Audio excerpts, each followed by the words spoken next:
This is Steve Downs, the voice of Master Chief, Sierra 117, and you're listening to Podcast Unlocked, the world's #1 Xbox podcast. Now, finish this fight. Master Chief, out. What's happening, friends? Welcome to Podcast Unlocked, episode 451 for Bungie Day, July 7th, 2020. Ryan McCaffrey joined by the usual crew. Hello, Destin Legary. You're back. Bam! There it is. We missed it. Welcome back from your summer of gaming, behind the scenes, Wizard of Oz, man behind the curtain exile. I'm rested. I'm ready for the BAMs. I'm ready for the Xbox showcase coming up. We're going to talk about a lot of good stuff today. Yes, it is a busy week. It's going to be a good podcast. Miranda Sanchez, hello. Hello. I see. Tell me again, what's your skeleton's name? Her name is Lorelai. She's looking out the window right now, and then she has a little Pikachu on her shoulder because it's a terrified Pikachu. So I figured it was fitting. So Yeah. It's like a bird, a parrot on a pirate's shoulder. Yeah, exactly. Brandon Tyrell, how are you, my friend? I'm doing well. How are you? I am good. So it is July 7th, which means it's Bungie Day, the unofficial day. Because if you're not familiar, Bungie, original makers of Halo and current makers of purveyors of Destiny, it goes back further than that. Yeah, I know, right, Destin? Goes back further than that. I mean, Destin, I should really let you explain this to Marathon, but Bungie is obsessed with the number 7, Destin. Mm-hmm. And today's 7/7. It's Bungie Day. Yeah, that's it. So they just like to mark the occasion by doing fun, community-driven stuff. And is there anything going on in Destiny today, Destin? Today is reset day in Destiny, so there's a ton of stuff happening in the game that happened at 10 o'clock. I haven't had a chance to dive in yet because we're recording at 11:30 and, work stuff. So, here's what Deej, one of the community managers, said. Remember, Guardians, Bungie Day is a celebration of you, not us. Today is about community. Let's all give a shout out to another player who has enriched our favorite pastime with teamwork and friendship. Clan leader, Raid Sherpa, someone with a spacious Crucible backpack, go. And that's his call to action for the day. And mostly it's just about spreading happiness within the community today. It's a good message. I guess I every year on this day, I like to promote something I did a long time ago, which turns out is still kind of a rare thing. So Jason Jones is one of the co-founders of Bungie, and he actually sort of really is the kind of Wizard of Oz man behind the curtain at Bungie, where he's like the creative guru, the sort of the creative engine for that whole studio. And he is super private. He doesn't like doing interviews, doesn't like being on camera, and he never does that. And 7 years ago, he did agree to an interview, his first one in what at the time had been 11 years. And I got to do that interview. And we went, I remember it was at E3. It was after the Microsoft conference where they had announced the $500 price point. And I remember on the way over, we were all like, oh no. But I had a great time. It was an interview over breakfast with Jason Jones. And to that point, Destiny wasn't out. So it was really a lot of old Halo stories. So if you would like to go see that, it's still pretty evergreen. It's one of the things I'm proudest of in my time at IGN, just because he's such a rare get. I guess best way to find it's just Google IGN Jason Jones Bungie, and you'll probably turn it up. It's 3 parts. It's how long it is. All right. Well, we do have a lot of news to talk about this week. Miranda, I want to start with you. We've got a date for the Xbox Games Showcase. Yay! I'm so excited. We're going to see it on July 23rd at 9 a.m. PT, 12 p.m. ET.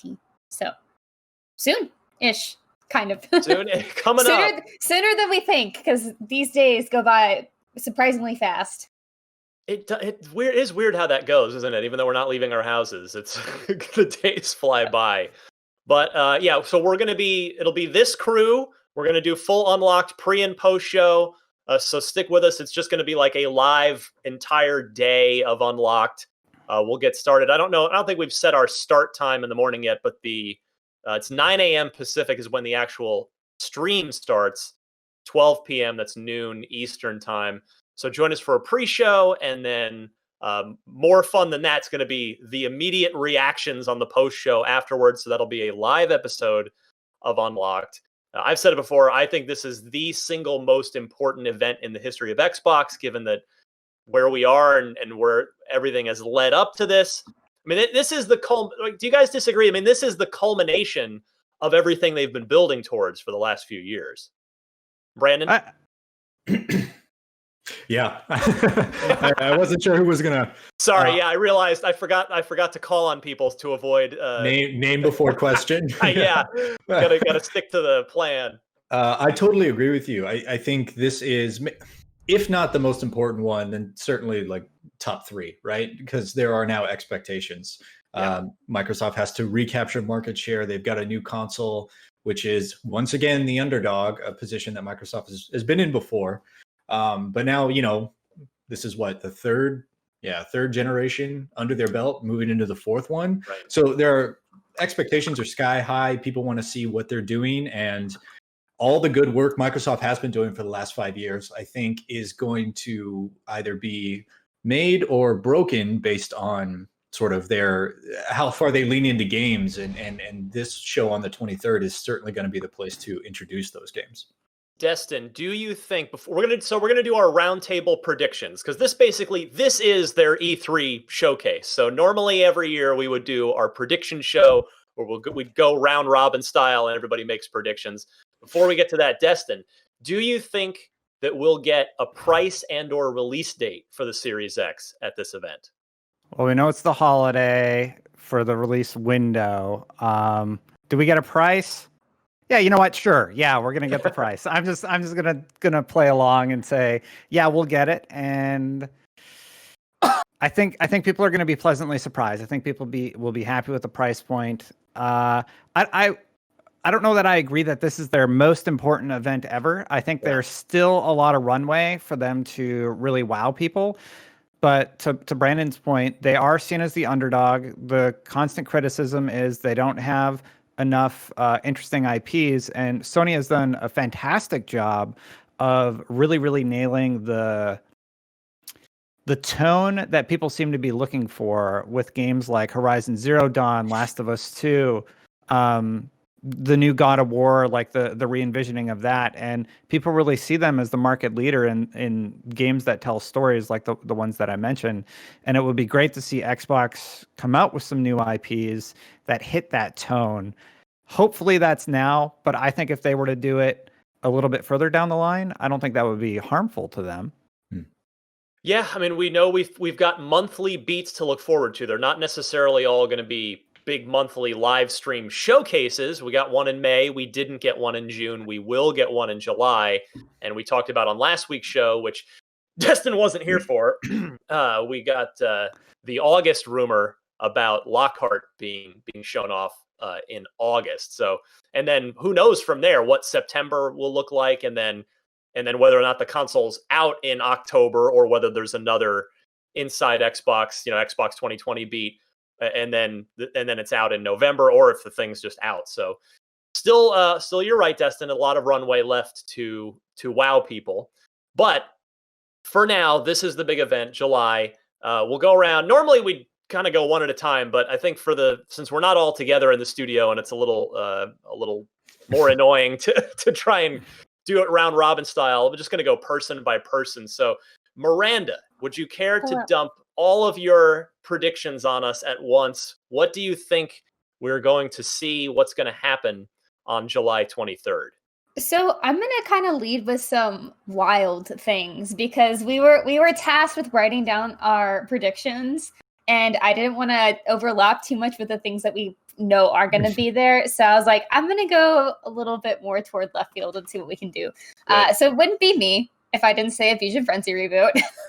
I actually do really want them to showcase some sort of like really awesome party game or something that's like just fun for a lot of like a kind of a wider audience, right? I think there's still a space there. And I've talked about this before, how like it is a really fun thing to have to like enjoy with your family. I mean, if we just go back and even look at the Wii, like obviously that was part of its success was because it was something that had such an approachable design, and I think launch with like Wii Sports and things that were just like easy for people to get into. And I think having something like that at launch is really valuable. Also, I just love Fusion Frenzy, so I'm going to say it every time. So that aside, this is the game showcase. This is not just first party, although obviously there's going to be a huge focus on first party, as there should be. But I think we will definitely see a big third party games reel of games that are existing, especially games as a service that we've already heard about, but maybe get a tease at what they could look like on next gen. I think they're going to look mostly the same, but maybe there'll be some sort of surprise for us there. So like, what if I think they kind of have to keep parity with the other ones, right? So it's not like Fortnite's going to get some graphical boost with next gen that makes it look different from the current gen, because I think it gives an inherent advantage to anybody playing on the next gen stuff against people playing crossplay with current gen stuff. That's up for debate. But I do think we'll see like something like Fortnite at the event in that reel, just like a little check mark, but like, hey, yeah, we still have these, like these are coming. Like obviously we've said it before, but I think it's really important for them to keep reiterating those sorts of things, because not everyone keeps up with the news as much as we do. And then apparently I only can talk about games that start with an F. So the third one I would say would be Fallout. However, I think a lot of the Bethesda stuff is just going to kind of be quiet for now. The latest Fallout news we did hear was the Amazon Prime show, which is really cool, but I don't think they would show anything at these showcases for that. I think Bethesda is still going to keep the things close to the chest. Obviously, they showed some stuff with Sony for Deathloop, and what's the other one? Ghostwire Tokyo. Ghostwire Tokyo. I was like, Tokyo, but where's the Tokyo in the title? Yes. So yeah, Ghostwire Tokyo. So those have already been showed. So I think that was kind of Bethesda making their third party kind of commitment to one of the shows. So I think that's kind of off the table. Fallout just exists as its own space. Elder Scrolls Online, I don't want to hear about it, but you never know. So those are kind of my loose other predictions before we get into the other big first party stuff that we know we're going to see, like maybe another F game, Fable tease maybe.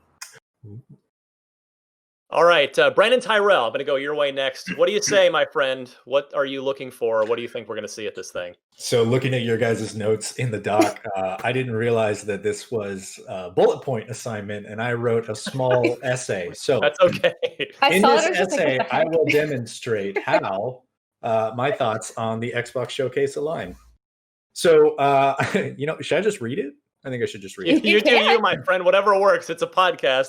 Okay, my thoughts on the July 23rd event. I fully expect this to be the Halo Infinite and Hellblade 2 show, with deeper dives and gameplay reveals for both. Haven't seen anything from Infinite. We got a really, really awesome cinematic teaser. Those are both sort of known quantities now for Microsoft, so I expect them to do full-on like 10, 15-minute deep dives into each of the games. But I also expect we'll probably get a nod to the Fable, rumored to be in development at Playground's second studio. I also think we'll see more Everwild and Grounded from Obsidian. I think we'll get both of those.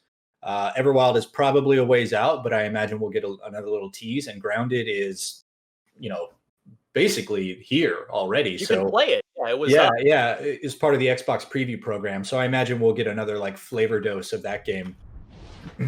But I think it's still too early to see anything from Obsidian's rumored RPG team, right? Like that big AAA game that's been rumored to be in development with them. I don't think that's for this show. I think Microsoft. I'm hoping Microsoft doesn't pull things out of the oven before they're ready, because that is a great way to sort of blow all your clout ahead of time if it's not as impressive as you want it to be. So. And while I think the initiative is, hard at work on whatever their quadruple A game is going to be, I still think it's too early for a full reveal. So my guess would be that we're going to get something along the lines of, I hope it's not, but I'm guessing we're going to get some sort of Metroid Prime logo reveal. Or if they're not ready to give the logo, I'm guessing we're going to see one of those like EA Star Wars sizzle reels with developers furiously scribbling on digital pads and talking about how, their philosophy as a development studio, something like they already did on, what was it? The Inside Xbox was that May or was that earlier? I don't know. They for which game? For the initiative. Oh, they talked about like their philosophy of, game development and the talent involved in it. So I imagine we'll get something like that, or maybe like the highest level details possible. But I don't think we're looking at a full reveal for that, which bums me out. But It brings me on to my next point that I do think we are going to see some new IPs. I think Microsoft appropriately has some cards up their sleeves that they haven't really revealed or shown yet. So I'm expecting, I'm not saying they're going to be huge blockbuster tentpole games, but I do think we're going to see some games that nobody knew existed before. Let's see, where did I continue with my thoughts?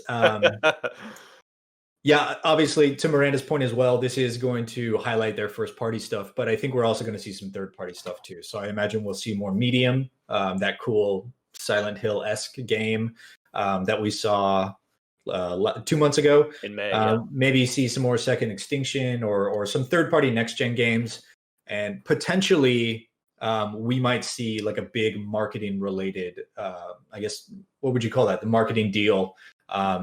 Potentially Call of Duty, though that one seems a little far-fetched to me because Activision, is fully capable of throwing their own, world-class events around their big tentpole products. But I would not be surprised to see like something along the lines of a Call of Duty or like a really ubiquitous third-party franchise, annualized franchise. Maybe we get another deep dive on Madden since EA is already gone and we didn't see a whole lot of next-gen gameplay.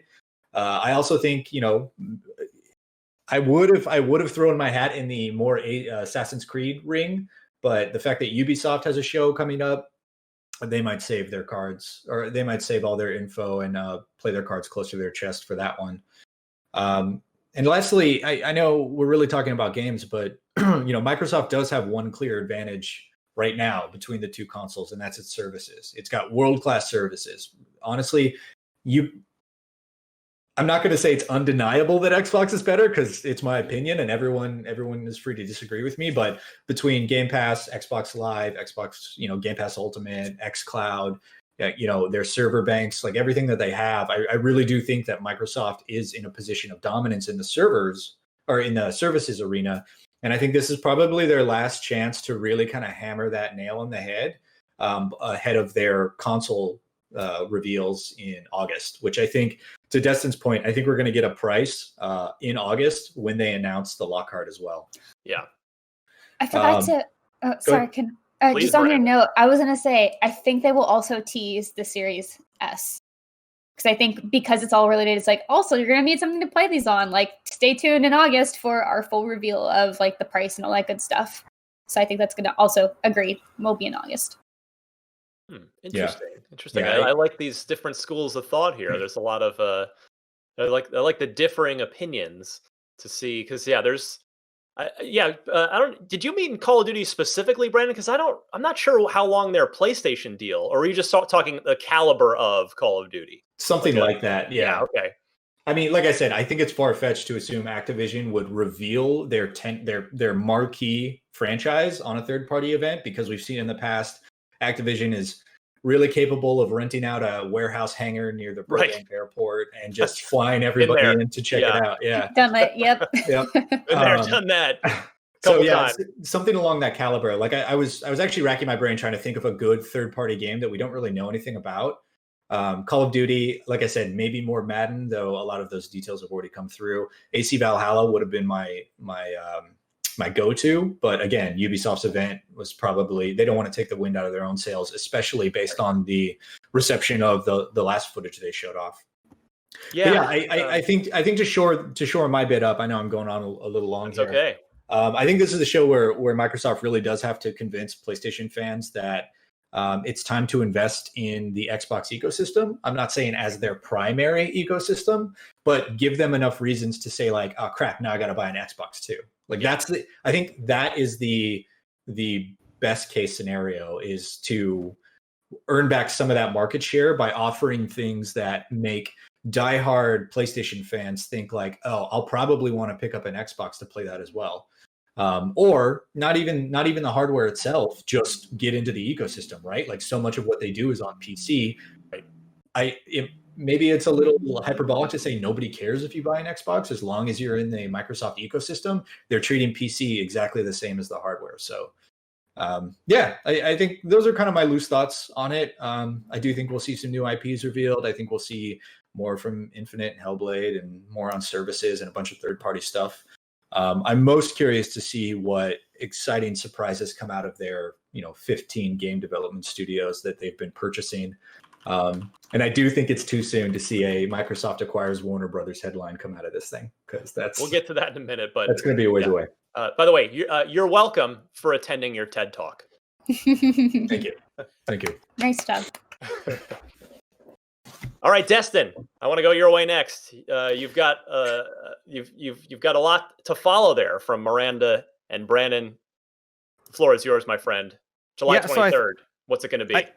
I do think that there is this dialogue that I keep hearing in the gaming industry that Xbox is behind or losing or whatever, because we only look at it when compared to Sony, right? Sony clearly has the market share. Yes, Xbox can't catch up there, but they still made like $2.29 billion. If that's losing, I will lose every day, all day. If your profit margin is $2.29 billion, and they had a record-setting $10 billion gaming year back in 2018. Microsoft closes record year with $110 billion in revenue, cruising past Wall Street expectations again. And then the Xbox division specifically generated $10 billion in revenue. So the idea that they're losing is simply false. Sony is doing better, but Xbox and Microsoft is not doing poorly. Mm-hmm. So that's one thing I definitely want to clear. As for the show itself, I think it's going to focus on Halo for the majority of the show. They are doing this every month leading up to launch, so they need tentpole topics to talk about for the duration of their broadcast. And they tried the smorgasbord thing last time. It didn't go over well. I think they're going to focus in on Halo. They can talk about each different mode for a 10-minute segment, right? Because we know there's going to be several different modes. They could explore just the open world for half an hour. They could just do gameplay for half an hour, right? And that would be enough to fill. And if they need interstitials to sort of pad out the presentation, they could do teasers for their upcoming properties that'll be seen at future shows. And I think that would be a really, really interesting way to grab the interest of the viewer and, keep them invested throughout this runway into holiday season. So now, almost if they almost a Bethesda kind of thing, like what they did with Fallout 4 a few years ago, where they spent like 20 minutes of their 60-minute conference on it. Or when Nintendo literally used all of E3 to talk about one property, Legend of Zelda, and it worked for them. Lots of people tuned in. Lots of people were really interested. And the one thing people have been saying that they don't like about the previous Xbox event is we didn't see gameplay. They're like, all right, you want gameplay? Here's Halo. And here's everything you want to know about Halo in one big conference, right? And they still have that opportunity to sort of tease what else they'll be looking at further down the line. This would be a pretty big departure from how they do things ordinarily, but I think it would be a smart strategy on their part. Love it. All right. So that leaves me. So I'll run through my bullet point list here. I absolutely, I'm 99% sure that Fable in some capacity will be officially announced, whether it's not saying, I doubt we'll see gameplay of it, but even if it's just a logo, but it's going to happen, maybe we'll get like an actual CG teaser, but I don't think there's any chance that Fable goes officially unrecognized past July 23rd. It's been built up too much. It's such an unofficial. It's just the worst kept secret now that it's time to announce it. Plus, it would go over so well. I mean, how many, like if even as Xbox fans, if we ask ourselves how many times in recent years at Microsoft's E3 press conference have we actually like had that the moment that PlayStation fans seem to get a lot at their press conferences, which is just that like audible cheering. I mean, the backwards compatibility was definitely, that's the most recent one that comes to mind, but about a game. When was the last time you actually cheered like that for a game? Fable, I think, can do that depending on how and in what capacity they choose to show it.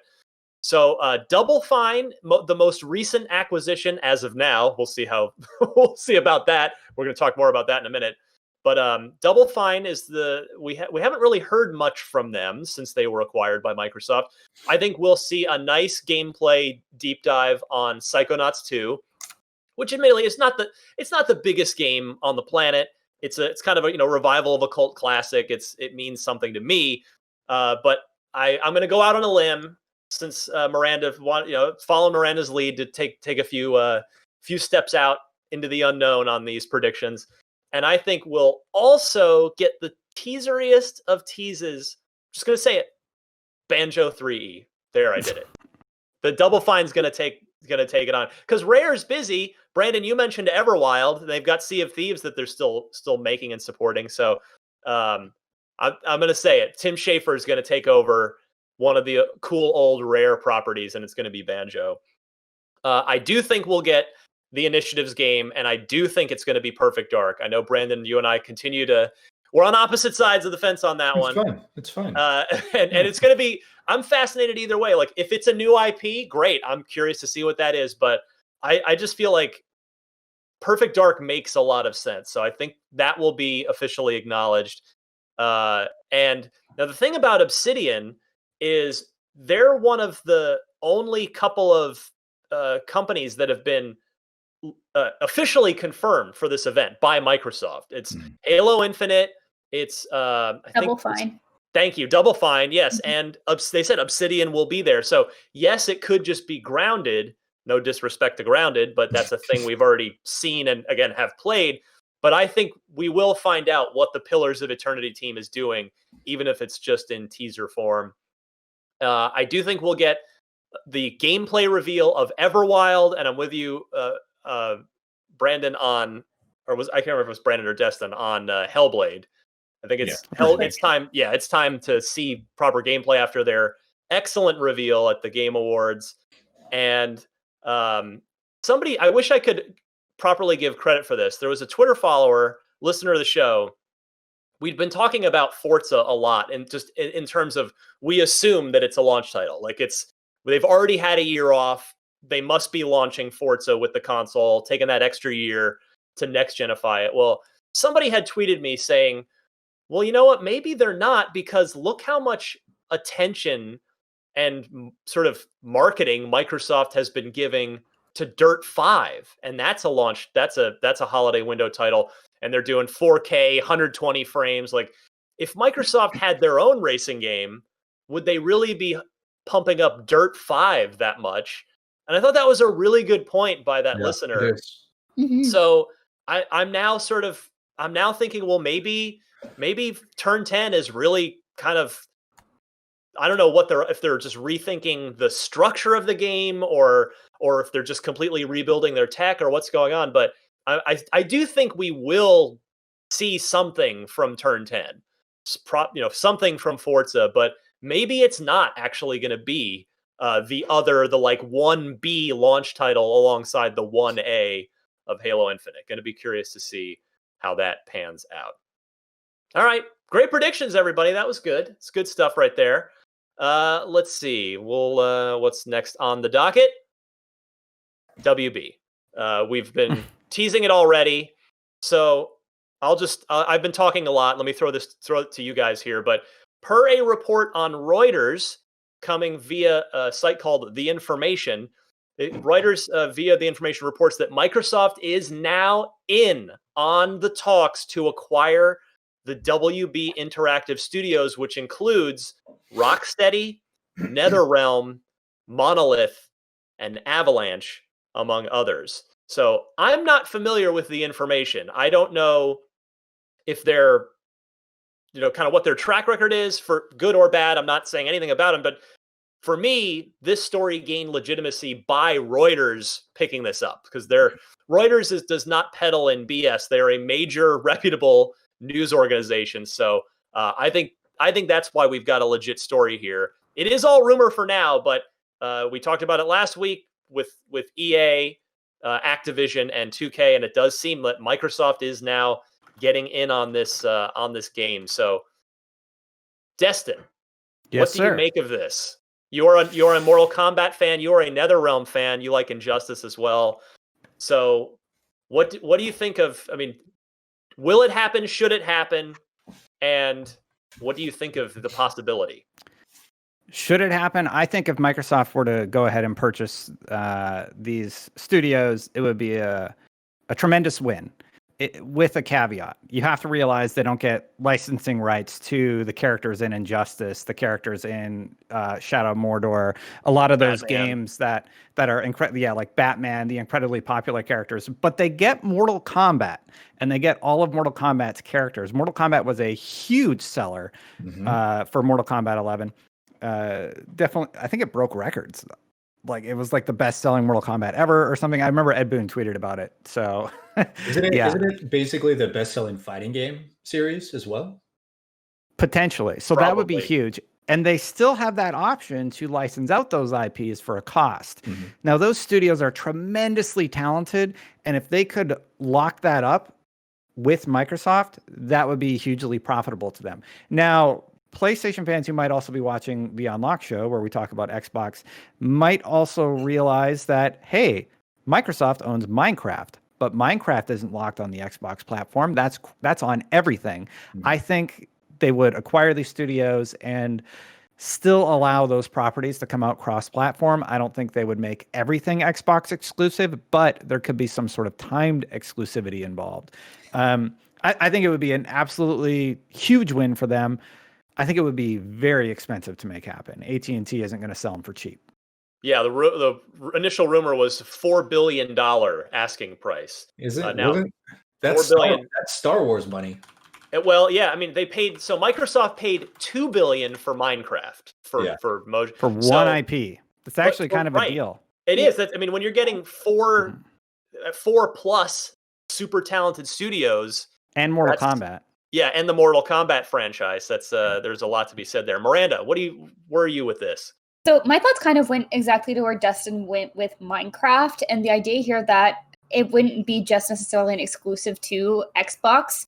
And I like that a lot. Like if a first party were to pick it up and say, now you are our studios, that they do have that open idea of like sharing their IPs, especially if it's something that's existed on multiple like platforms for forever. And then if they were to suddenly close off, be like, nah, sorry, this is only for Xbox and PC, that would be, I think, a little weird and not really in line with their branding. And so I do like that would be a possibility if they were to acquire these studios.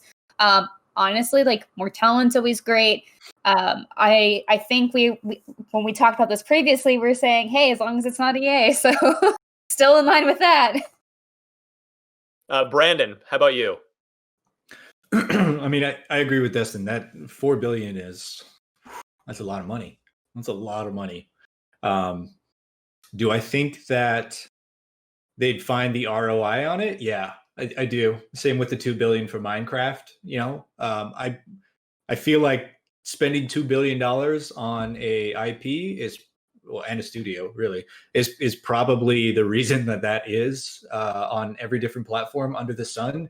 Only next to Skyrim as far as where you can play it. I don't think it's hit refrigerators yet, but you know, you gotta make your money back on that. Mortal Kombat seems like the shoe-in for that. Although I totally love the idea of, you know, whether it's a 3-month, 6-month, or even a year exclusive in the Xbox ecosystem, especially if it would be within like the first 2 years of the console life cycle, right? It would give people a reason to be like, all right, well, I'm going to adopt it because Mortal Kombat 12 looks incredible. But the other thing I want to point out is Monolith, famous for the Shadow of series, Rocksteady, famous for Batman. What do the core gamers that, you know, are being targeted by Sony so effectively, what do they play? They play cinematic third-person action games. They play gritty action games. And I'm digging into it, Brandon. Monolith also did Condemned, one of Ryan's favorites, and they also worked on the Fear series, which was a really popular, like sort of scary first-person shooter. Yeah, that little girl. Yeah. Mm-hmm. And before that, they did No One Lives Forever, which Phil Spencer said on this show that he wanted to see come back. So maybe, who knows? Go ahead, Brandon. Tip of the hat, or maybe he was giving something away. So yeah, I mean, $4 billion, that's a lot of money. But, you know, you put Mortal Kombat out, you market it on every platform, and then you have the Rocksteady and Monolith teams making third-person action games. And Avalanche is here. And normally I would jump on it, but I know last week I made a mistake and called the Avalanche the wrong Avalanche. So there are multiple Avalanches, Avalanche-I. So I don't know which one this is. Is this the Mad Max one? No. No. Okay, there we The go. Harry Potter RPG one, who previously did, I mean, that's what they're working on now. They previously did Disney Infinity, among other things. So it'd be interesting. I think see, that's a great question. If you buy these studios, right, and you get the team currently making the Harry Potter RPG, do you then have to license the Harry Potter license along with all the DC characters for Injustice 3, alongside Lord of the Rings, alongside Batman? Like, do you have to also pay for the licenses on those? I think that'll be an interesting answer. Yeah. Instead, potential buyers will have to negotiate licensing deals so studios like Rocksteady can still create new games based on DC Comics or any other Warner Brothers characters. Right. And when I ask, do you have to license, though, what I mean is will there be some sort of consideration built into the deal when you purchase these studios, like, hey, the first year of licensing is free, or hey, here's a reduced cost? I'm curious if they're going to set up the infrastructure to allow whoever buys these studios to continue allowing the studios to do their work. But for me personally, I think this is a slam dunk. I mean, Ryan, you and I do that fun little exercise where we look at the most profitable companies, in the world. Yeah. Yeah. And Microsoft is always like, Microsoft could buy Sony several times over. Microsoft could buy several companies several times over. $4 billion is a lot of money, but if Disney can spend it to get LucasArts and Star Wars, and we've seen how profitable that is for them. My only concern is this would primarily go into the Xbox division, right? This isn't the Microsoft. It's not going to help the software business or the Azure business. It's not going to, buying these studios is not going to do anything to Windows 11. So I'm very curious to see what happens as far as whether or not they want to put that kind of money into the Xbox, division to make this purchase. If I was calling the shots, if I was Phil Spencer and the people who Phil Spencer works with to spend $4 billion, I would do it, but I'm not. So I'm very curious to see how this goes. Well, I am completely with you, Brandon. Here's how I look at this. I sort of touched on this a little bit last week, but I want to really make it clear now. Like, Microsoft, they've been showing, to your point, Brandon, they have been showing a commitment long-term to Xbox and to gaming by the fact that they've gone from what it was like 4 or 6 studios to 15 in the last 2 or 3 years. So the commitment is there. The fact of the matter is, talent like what's on the block right now, Rocksteady.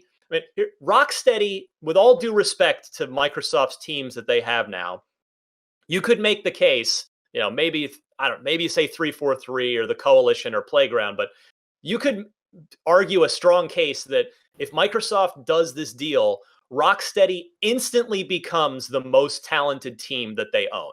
So that's like, it's just like a major NBA superstar just suddenly hitting free agency out of nowhere, and every team has, you've got like, well, we've got the salary cap space, like we got to sign this guy, he'd make us better.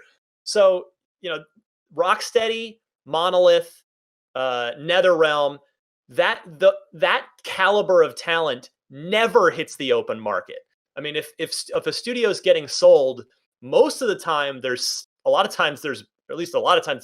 something bad attached to it. Like, something's gone wrong, or there's like a mass exodus or whatever. But this is a corporate overlord, 5 layers above Time Warner. Right. That's like, well, we need to move a bunch of money around, so let's just pawn off the gaming division. But to your point also, Brandon, yes, if you're Microsoft, you'd have to pay licensing back to AT&T to use the WB and DC characters and properties, but there's a mutual interest there. AT&T is going to want more video games they're going to want their Harry Potter game and their Batman game and et cetera, et cetera. They're going to want that stuff out there, and Microsoft would want that content. Like, so there is, yes, you'd have to cut AT&T in on the deal, but you make some good suggestions on, like, well, maybe, we don't know what goes on behind those boardroom doors, of maybe there is like a kind of a nice arrangement made where it's a discounted thing, or there's like some sort of, window, some of the things that you outlined there. Yeah, maybe based on units sold or something. Right. I have no idea how licensing works. Yeah.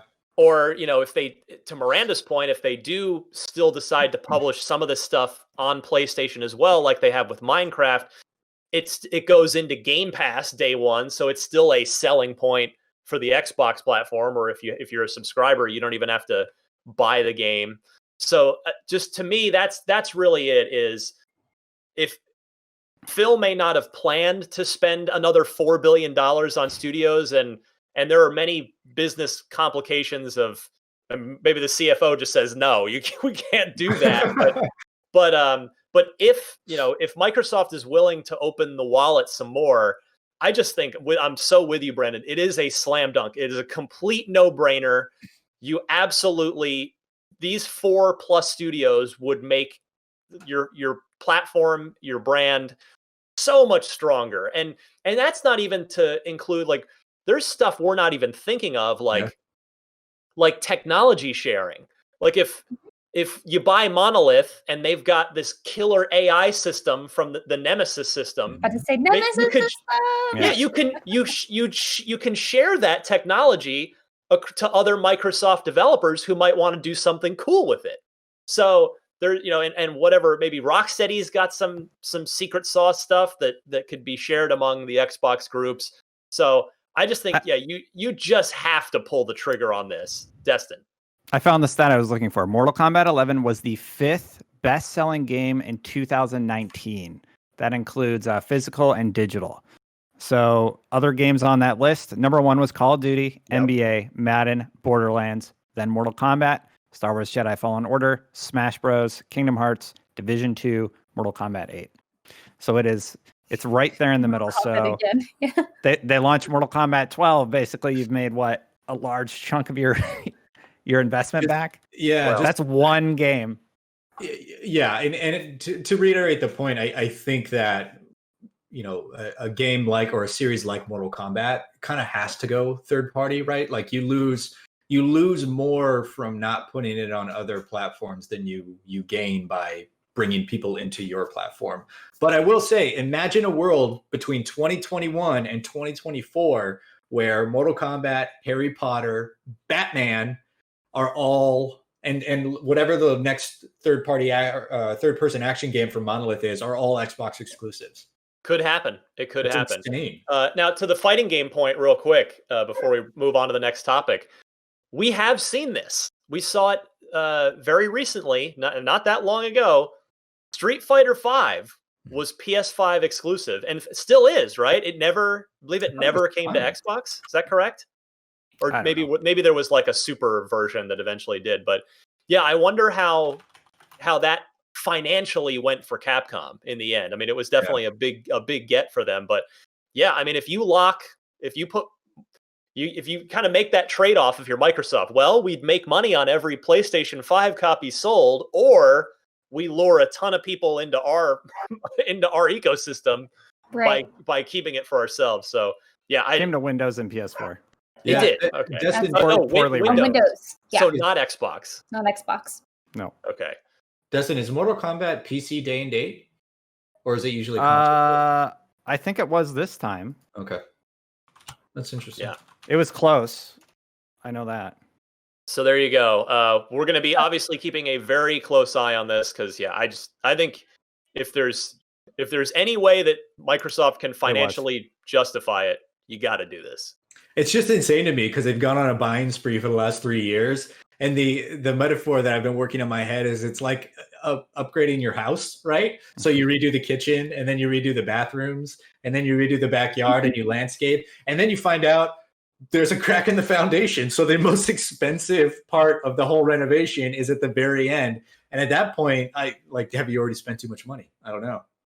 It's it's not as easy as we want to fanboy make it out to be, of just, they're a $1 trillion company. Of course they'll spend $4 billion, but sign the document. But it's so easy. It definitely excites me that Microsoft allegedly has gotten into the mix on this. So if they do, I would just like them to consider that Rocksteady should make a Batman Beyond game because everyone would buy it and it'd be great. That's all. They would. Just putting that out in the universe. Yeah, it'd be really great. I think it would be akin to Into the Spider-Verse as far as revitalizing a brand in a new way. Yeah. 100% on board. That'd be good. Oh, yes. All right, let's see. Well, we're running long here, but that's okay. We can go for the 70-minute version of Unlocked, which we do have the option of doing. NBA 2K21 coming to Series X will be $70 for the next-gen version, Series X and PS5. 2K and Visual Concepts announced NBA 2K21 will be released on current-gen platforms on September 4th. And while it won't arrive on PS5 and Series X until holiday 2020, it is being built from the ground up for next-gen systems.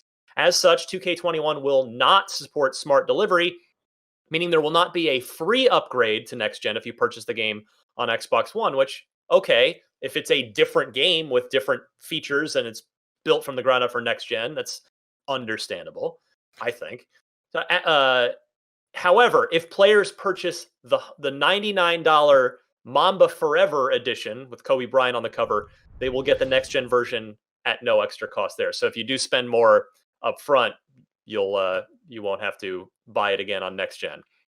Now, interestingly here, the research firm IDG Consulting has said that other game publishers are also considering price increases for their games on next gen. Speaking with GamesIndustry.biz, the IDG president and CEO Yoshio Osaki explained how game pricing has, quote, remained flat since 2005, whereas TV and movie pricing has increased significantly. The last time that next-gen launch software pricing went up was in 05 and 06, of course, when it went from 50 to 60 at the start of the 360 generation. Osaki adds, during that time, the costs and prices in other affiliated verticals have gone up, including, and then he also notes production costs have seen an increase of 200 to 300%. He cites movie ticket prices have gone up 39% in that time. Netflix subscription costs have gone up 100%.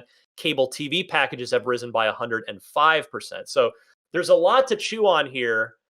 What do you guys make of this? Miranda, I want to go your way first. Yeah, absolutely. So let's take it back to NBA 2K21. I am a little confused on they're saying, okay, well, we're building it for the ground up for next gen systems.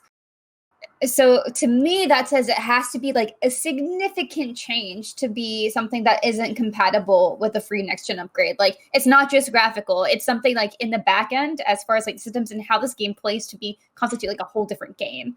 Otherwise, I feel like it's just not really super fair to the players that want to keep playing this game between both generations. I am curious to see what they say with that Mamba Forever edition. If you actually have to keep any of your saves from that, like, is it non-transferable even though you get a free upgrade? So I would like to hear a little bit more about that. Maybe they have said it and I just haven't read into it enough, but I will have to double check on that. But that is a curious thing to me because it kind of feels like it's maybe not. I don't want to say that not honest, but I think it's just surprising given everyone else's, I guess, stance on this. Like so far, we haven't ever heard somebody say, well, because we're building it for these systems, which everyone else is, I would assume, like they're making their games to be good for the next gen systems, that they're also doing smart delivery, but for some reason, NBA 2K21 can't. So that's my first thing. I'm a little like, okay. As far as game prices go, I'm not really surprised to see a price increase. Like we do know that progression is only getting bigger. Obviously, like look at the kind of games that we're getting now. They're massive. They're long. Like you pay, 60 can be a lot, but like as we know, if the price part is a problem, games go on sale. If you're playing on Xbox or a PC, you have Game Pass, which is a huge, I think, even more of a deal now, just because you're getting these massive games, part of subscription.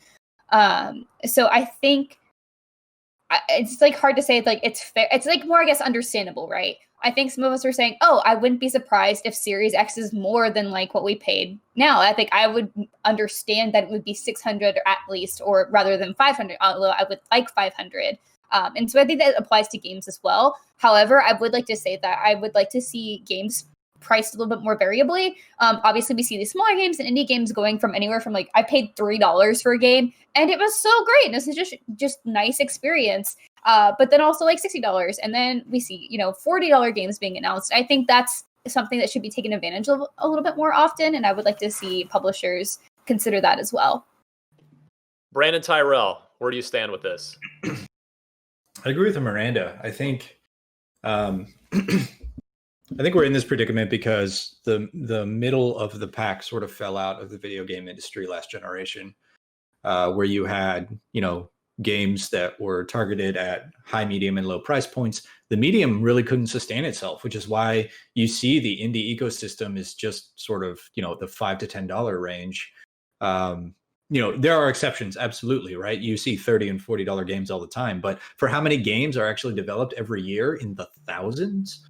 I think that it's crazy to think that this sort of hobby that we all love is anything other than a luxury hobby. And I'm saying that as somebody who understands I'll have to pay more for video games. So I'm okay with the price of this entertainment luxury hobby going up. However, what I do know is that a company's goal is to earn profit. And so while I think that price going up is great for the developers, it's not going. Can you honestly tell me that if games hit $70, developers are going to start being paid more? They're going to have longer development cycles. Crunch is going to go away. None of that is true. What's going to happen is these companies will be more profitable than ever. So while I understand that that's the case, I do think that it makes sense for, a medium that is as big and popular as it is to increase in price, right? Over 10 years now.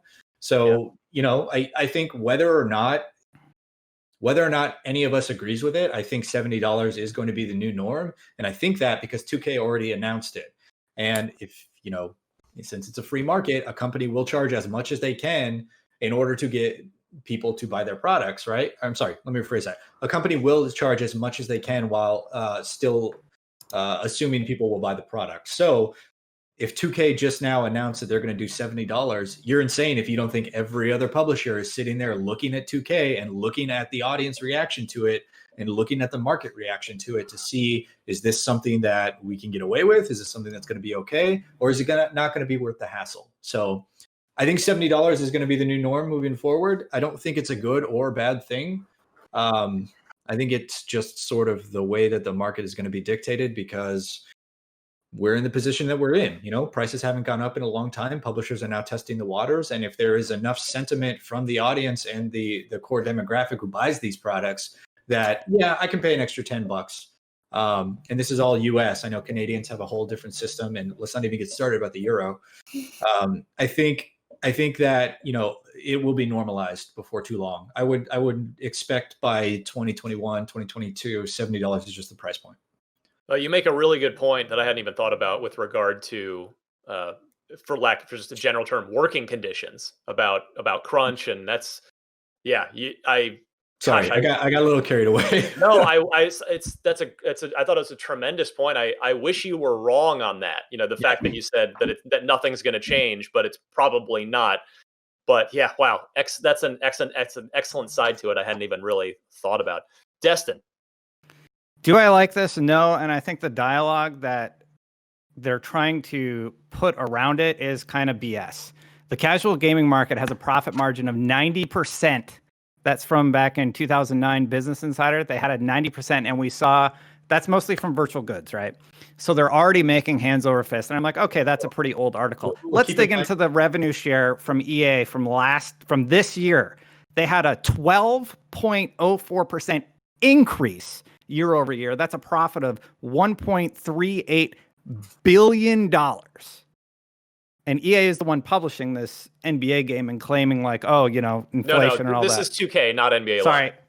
Yeah. Well, whatever. And keep in mind, Destin, the casual gaming audience is primarily mobile games. So you're talking Farmville, Candy Crush, Kingdom Battle, whatever that, Clash of Kingdoms. Yeah. Games that are developed and then have games of service lifetimes where, they rake in millions and millions of dollars every month. Well, I mean, it doesn't change the fact that for the last 12 months, EA made $5.53 billion, an 11.86% increase year over year. So their profit margin is going up and has gone up every year since 2018. It looks like they had a decline in 2018. Every other year, it's an increase. So overall, they are up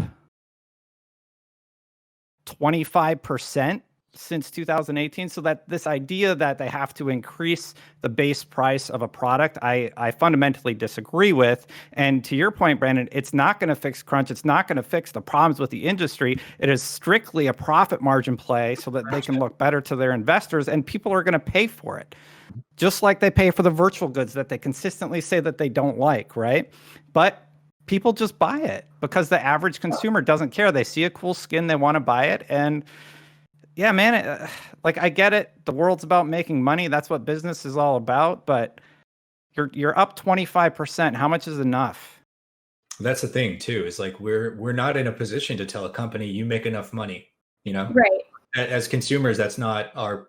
We can, and again, you've heard it a million times, but like vote with your wallet. If you don't like something, don't buy it. That is the most surefire way in order to get somebody to understand your point. And as far as this relationship goes, right?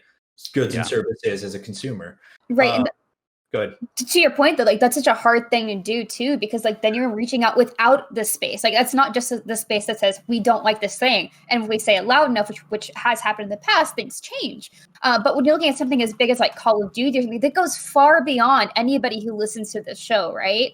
Like that goes to the people who just say, I show up for this one game every year, or I show up for these few franchises, and I'm going to spend my money on this because this is what I enjoy, and I want to keep, I guess, supporting it or doing whatever with it, and I'm going to keep paying for it. So like reaching those people, that's like the hard thing. And this kind of takes us on a little tangent, but there's this one mobile game that I actually play that I really love. It's a fashion game. And there have been like community protests of things that they try to implement. They say, this is not fair. You did not do this on other servers around the world. Like, this is not okay. And like, sometimes things change. And sometimes like the developer of that will like put out a statement saying like, oh, we're not going to do this anymore because it's not fair. Or like, because we heard of what you guys said. So to Brandon's point, yeah, absolutely, things could change if there's enough people saying voting with your wallet, not doing something. But that is a very hard thing to make change, like across the entire industry, because it is such a big thing that goes beyond gamers who play a ton like us. I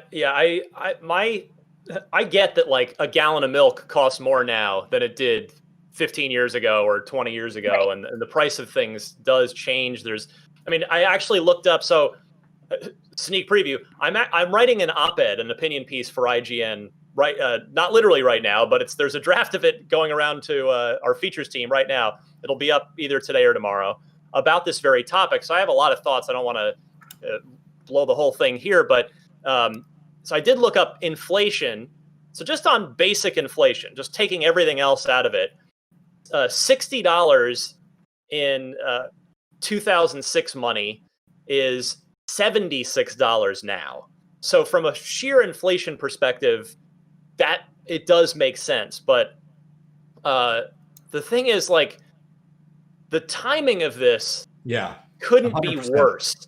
We are depending on what economist you want to talk to, we are either in or teetering on a global recession brought on objectively by a worldwide pandemic for which there is no real end in sight at the moment. And millions of people are out of work. It is a very economically uncertain time right now. So for game publishers to say, our next gen stuff's $70, I mean, again, there are justifications for that with development costs and inflation and everything else, but I would love to see some sort of quid pro quo on it, really, like in terms of, all right, if you're going to raise next gen prices to $70, how about you stop reaching into my wallet every 10 seconds with a microtransaction after I buy the game? 2K specifically, digital revenue raised 41%, 2019 to 2020 digital year. They made $3 billion there as of March 31st, 2020. 2K, thanks to games like Grand Theft Auto, Red Dead Redemption, and NBA 2K, among several others. That's from Gama Sutra. They're making money. They're selling digitally. They're doing all that stuff smartly. And now they're also increasing the price $10. And is that going to result in higher pay for their employees? No, they're still going to go by the industry standard. Is that going to result in less work hours for their employees? No, they're still going to have to work just as hard on these games. I don't feel good about this. If they could explain to me why exactly and what improvements are going to be made about their working conditions or their games for that $10, maybe I'd be a little bit more interested in it. But when you're already making $3 billion in profit, and this is going to push you to $4 billion in profit, and you have these industry problems that aren't being addressed, and it just feels gross. And even on that note, the case for the $70 next gen game, the first game to try and make that case, NBA 2K is probably not the best game to try and be the first one to make that case. There is a literal casino Gambling in the game right now in 2K20. So that's like the optics on it are bad, even if they do have some points, some legs to stand on in their argument. So yeah, it's a really complicated situation. But I guess the point of us discussing this is not only to, I mean, it's a healthy, good discussion to try and hopefully get our audience thinking about all different perspectives on this, but also to prepare everybody out there listening to this, like whether you like it or not, this is probably coming. Yeah. So my piece that I'm writing now addresses a lot of this, but also then, okay, well, what can you do as a gamer? So keep an eye out for that. But yeah, really, really fascinating topic here. This is, and we're going to be talking more about this in the coming months. Finally, this week, let's see, we've got 8 minutes to go. You know what? Let's see. Let's hold off on that. And hilariously, I forgot to grab a trivia question for this week. So we'll just do the loot box then, because we didn't have time for that last week. How am I doing on trivia? Bad. There, I'll tell you real quick. Not the worst. I got a trivia question for you. What am I holding in my hand right now? A Blue Yeti microphone. Oh, you son of a... My other hand. No, I already won. Sorry. Brandon 7, Miranda 5, Destin 4. This has to be an accounting error. There's no way that I have 7 points. You got there's no way I have more start. points than Miranda. I've been off too every now and then. And then sometimes we don't do trivia. That's true. By the way, it was a mask. It was a face mask. Wear your masks, everyone. Please. There you go. For people around you. So let's see what we got. We've got 6 minutes left. Dan McPhillamy, who we heard from last week with the Unlock Block Trivia, he also sent in a good loot box question. His gamer tag, by the way, if you'd like to add a friend on Xbox Live, Danny 1993 with a space in between Danny and 1993. And Dan writes in, seeing as Nintendo has gone in its own direction in recent years, Sony and Xbox are the only genuine horses in the console race. I mean, I don't quite agree with that, but for the sake of...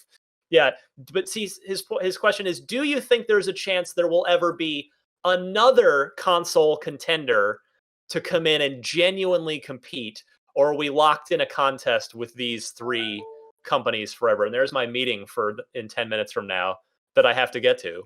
So we have just a few minutes to wrap up.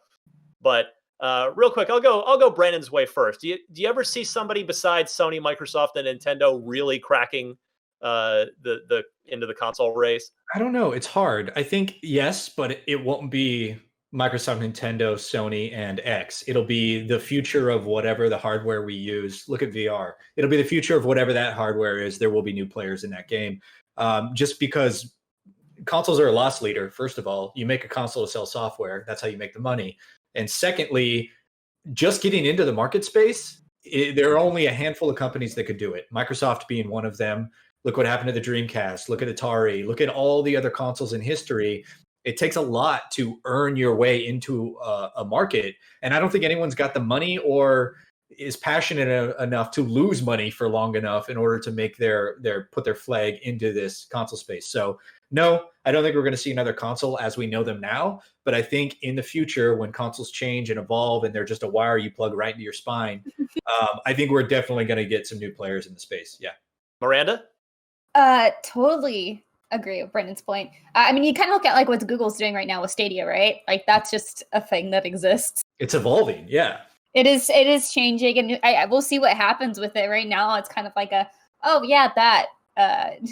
their games are there are some. I update that list every now and then for a guy, and I'm like, oh, okay. So I'm curious to see how that plays out, but I don't think it's gonna be a system as we know, like Brandon said. I think it's gonna be something else eventually. Even then, maybe. I don't really think there's a way to compete at this point. Destin?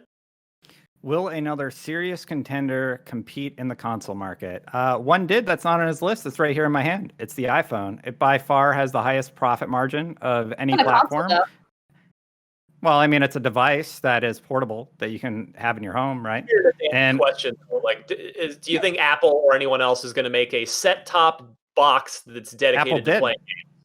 Apple did. They have the Fire TV that has a whole game library set up for it. That's Amazon. No, Apple has one also. No, but that Fire TV is Amazon. Yeah, but to your point, the Apple box or whatever it's called. The Apple TV thing is what I meant. Sorry, but yeah, so they have one, but I don't think anybody's ever going to come into the console market. I think, to Brandon and Miranda's point, it's evolving. Like Stadia is what we're going to see enter the market, and as internet connections get better, that technology is going to continue to improve.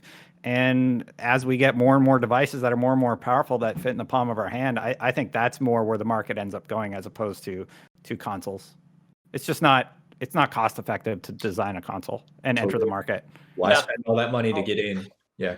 I mean, we saw, to Brandon's point, we saw Microsoft, they willingly paid a multi-billion-dollar price to get in with the original Xbox, knowingly losing money, a lot of money, on every original Xbox they sold, just so that they could get the foothold and then start to try and make money with the 360 and beyond. And I can't remember what it was. I feel like maybe it was some point midway or well into the 360 generation when the Xbox program as a whole finally broke even. Finally went black. It took them many, many, many years. And I'm going to stick with the group on this. I mean, really the only companies, to all of your points, that are even capable of muscling their way in it's Apple, it's Google, it's Amazon. That's it. I mean, there really isn't anody. There's probably some Chinese mega firm out there. Tencent want to make a console. I would not be surprised. But it's the price of admission. I mean, it's kind of like, it's almost like a smaller version of the automotive industry. Absolutely. It took, like, Tesla was the only one in the last 50 plus years to actually successfully break in, because it's such an expensive, tough industry. And back to the point, they didn't even break in the traditional way, right? They broke in with an evolution of a product, right, that wasn't being serviced. So I think, to Destin's point, to Miranda's point, to your point, that's where we're going to live. We're going to live when the next big breakthrough comes through. We're going to see new companies get in. But as it is right now, it's a closed club. I don't think anyone else can spend that kind of money outside of 4 companies. And honestly, it's not that profitable. Why? Well said. Good job, Dan. Excellent question. If you're a listener out there and you've got a loot box question, something you want to pose to the panel, and also Unlock Block trivia questions, you can send either or both to unlocked@ign.com. If you're sending in a trivia question, please include 4 multiple choice answers and note the correct one in your email, and I will try to remember to play next week. All right, let's get out of here. I'm at DMC_Ryan on Twitter. If you'd like to follow me there, look for my op-ed piece either now or very, very soon, as you hear this, on the idea of the $70 next-gen game. Brandon. Hey, I'm on Twitter at Brandon Tyrell. You can find me there. Stay safe, stay healthy, stay sane. Wear a mask if you go out, please. Destin. Twitch.tv/Destin, at Destin Liguri on Twitter. Back in the IGN swing of things, I'm writing an op-ed about Destiny, actually, and I plan to do a little bit more of that. Love it. Miranda, take us home. I'm Havoc Rose on the Havoc with a K on Twitter, Instagram, and Twitch. I would just like to give another shout out to all of our Cyberpunk coverage. I'm still super proud of that. I love that we got 2 whole previews, so if you guys haven't checked those out, please do. We also have some great video pieces up as well. And other than that, please use IGN guides because we work really hard. Yes, indeed. Seconded on that one. All right, this was Unlocked 451 for Destin, Miranda, and Brendan. I'm Ryan. It's going to be a really, really fun month and beyond of Xbox coverage. So stick with us. We're here to have a lot of fun with you. We'll keep you up to speed on everything going on in the world of Xbox.